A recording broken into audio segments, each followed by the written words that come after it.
Gripping games. With this poem, some people may resonate, but it's something for everyone to contemplate. To speak the truth in love, I'm telling it straight. Of all the things on this planet that are on our proverbial plate, competitive games are what we earthlings often overrate. They become, to some, small g gods, and human lives they narrowly navigate. Whether in a stadium, field, court, or rink, or simply on a phone while we wait, our schedules the grueling games unduly, cruelly dominate. Their bombardment, loud and impure, non-fans year-round must endure and tolerate. Games are gripping mortal minds, our thoughts to manipulate, as eyes are glued to scores and athletic gait. Valuable hours vanish watching others considered great throw, hit, catch, or roll a ball of various color, size, and weight, and only to beat the other person or team, to win a game played on that one date. And only one team wins, so only some of the fans elate. The rest are disappointed or even irate. The losing coach might also be irate. He may even his team loudly berate. Points were scored and appeared on the board, but to what did the numbers equate? A win for one, a loss for the other, and egos correspondingly inflate or deflate. Then what? For the next planned fight, players and fans both wait.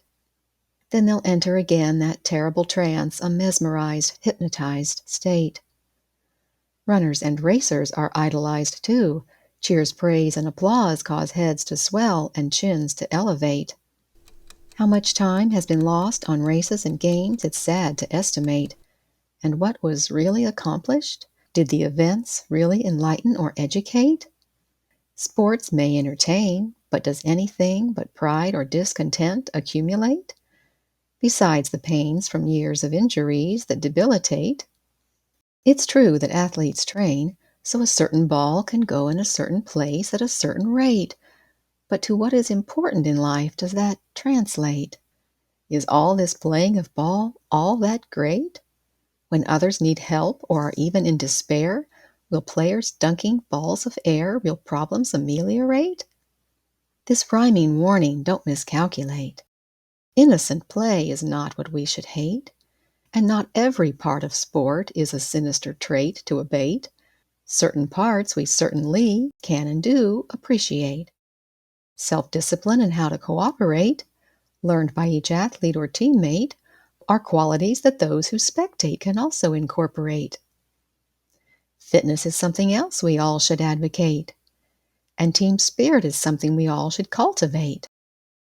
But the other spirit of competition, the ugly selfish trait, displays the pride inside it cannot hide, it's quite innate. It's a negativity that we should negate. For pride dwells inside the devil and demons.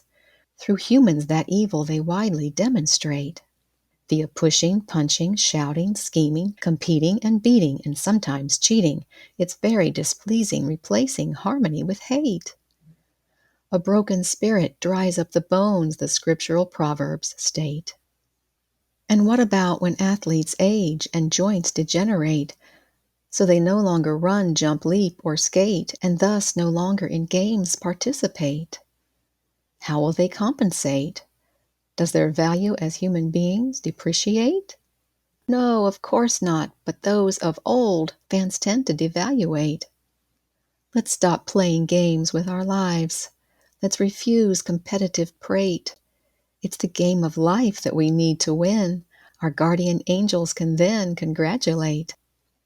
Our win is because of Christ's love that was victorious over hate. The Lord's long suffering from our selfish sinning we really need to alleviate.